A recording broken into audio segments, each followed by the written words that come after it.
We are standing in what appears to be a stamp mill. I don't know, maybe it's not. I have to read the plaque, but looks very historic. It's all wood. There's some kind of machine back here, and then you got the debris pile for the mines, which looks like there's some copper mixed in.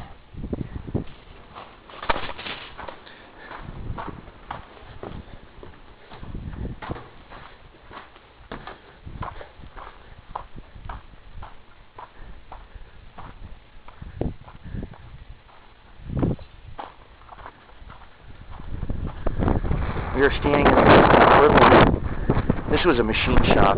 This building contained blacksmith shop, was equipped with powder and drill presses. That's why they call it the machine shop.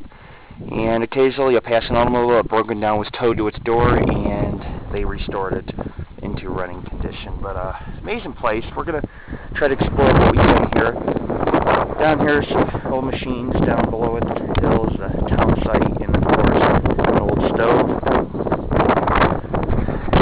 It's really an amazing place. This is the Paranormal Ghost Society. We are in Berlin, Nevada.